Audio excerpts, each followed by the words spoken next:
Recapitulation. The area of the brain can be divided into several portions, and these can be placed under the jurisdiction of four main sections of the brain. Each section of the brain has its own mind, and thus may also say four sections of the mind. The centers IESM comprise the first portion of the brain. This is the mind section 1. The intuitive center is the section portion or mind section 2. What we call the junior managing director or the sixth center is the third portion or the mind section 3. The senior managing director or seventh center is the fourth portion or mind section 4. The routine work of portions 3 and 4, mind section 3 and 4, is carried out by the intuitive or section portion of mind section 2, so to say. All conscious reactions of pleasure or pain, the range of human emotions and patterns, are registered by the IESMN centers. These four centers, along with their working for what we call our waking mind or consciousness or normal consciousness, section 1, so to say, certain agitation, certain subtle movements, certain giving off of rays, certain striking of notes, certain creation of intensity. A certain something is the mind of each of the four sections. Normally there is very little reaction in the section 3 and 4. Only in a few cases is there a possibility of section 3 and 4 being active in human beings. Section 1 keeps our contact with the physical world and makes us aware of the physical things, our body, its condition of health or ill health, the world around, our environment, and the other kingdom of nature. Because of this section of the brain and its activity, we are aware of the world we live in. Through the interplay of the qualities of four centers, we therefore call this portion of the brain or mind section 1 the conscious mind. Actually, the word conscious is misleading. We can tabulate as under. First, section 1 makes us aware of the external physical world, all creation. Its weapons are reasoning, logic, common sense. It is subconscious in relation to other three centers. Section 2 makes us aware of the inner functioning of the body, over which we have no control because we are normally in section 1.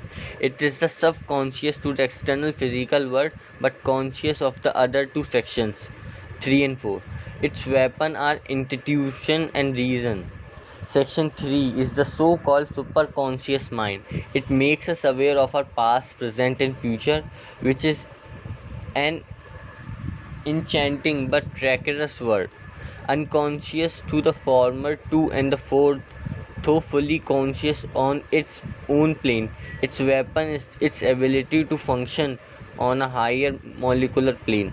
Section 4 is the cosmic consciousness and makes us aware of the causes behind all the other worlds and the reasons of their existence, the beginning and the ultimate end, in relation to man and this world. It is conscious on all planes and in all worlds related to man, and even the previous three sections of the mind are included in it. It is able to function on the electronic as well as molecular plane, that its starting point, and it's aware by direct perception or spiritual reading of all that goes on in cosmos. The fourth portion of the brain or minds can be compared to an auditor, engineer, doctor and a lawyer. These are just what they are, and each abides by its own profession, each wonderful in its respective field and quite unsuited in the other fields, of course. The only exception is section 4, which remains supreme in all fields. The important function of digestion, breathing, blood circulation, beating of heart, movement of diaphragm, etc., are the jurisdiction of brain section 2. These are two subdivisions of this section.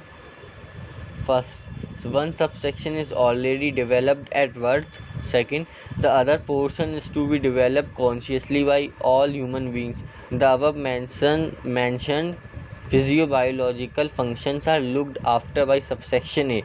All coded impulses and decoded thoughts from have a distinct pattern. These thoughts are stored, filled, indexed, registered, and maintained.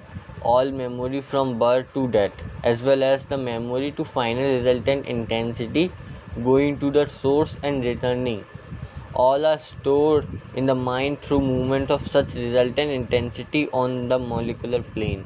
The conscious mind cannot remain aware of these activities but draws on this part of the mind for assistance. The movement on the molecular and the electronic planes are under the guidance of mind section 4. All the four minds are conscious simultaneously of all the activities related to their own sphere but not aware of each other except in the case of section 4.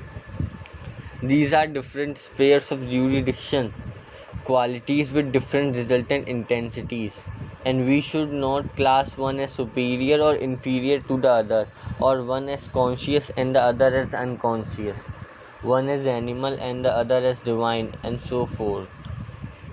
Nor should we consider these four sections of the brain or mind as separate entities, but only as portion of one stupendous whole called mind. These four sections are doing their duty whether pleasant or unpleasant. Do thy duty however humble, that's better than the duty of another however pleasant. For to do the duty of another however noble is fraught with danger. The cells within the body, the different portion of the brain, human beings, our planet Earth, or all creation must evolve. Sooner or later, they ultimately reach the stage of consciousness required by the divine plan. But how soon or how late is our choice. As these cells evolve within a living body, they are shifted from one section of the mind, a portion of the mind, to the other. Just as evolved man is shifted from planet to or stars to star in keeping with his evolution. We have just studied the four sections and their spheres of activity. Section 3 of the mind we may call the junior managing director, and section 4 the senior managing director. When a person has developed his section 4 and thus reached a high stage of cosmic consciousness, his senior managing director calls in chairman, or in theological terminology, God.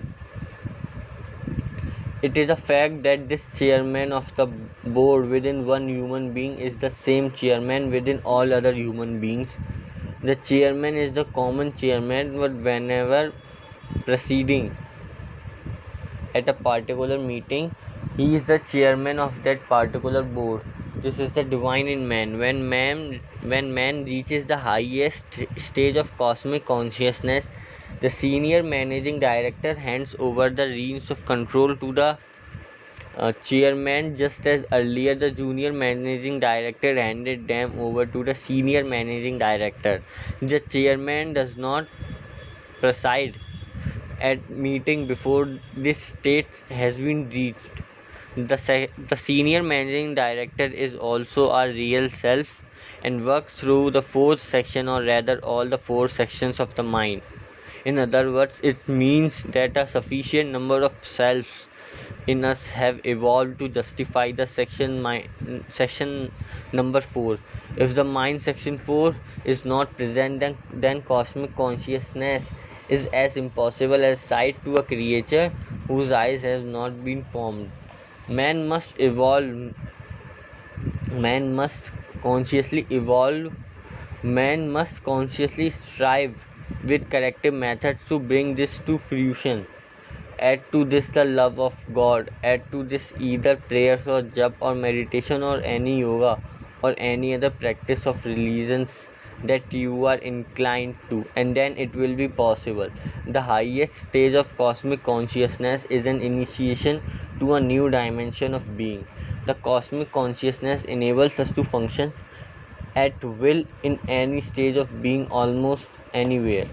When the cells in human body form the portion of the brain called section 1 and 2 evolve sufficiently to form the section 3, then only is it possible for patterns and the resultant intensity to separate, either in sleep or consciously. when awake in order to visit the source of the resultant intensity.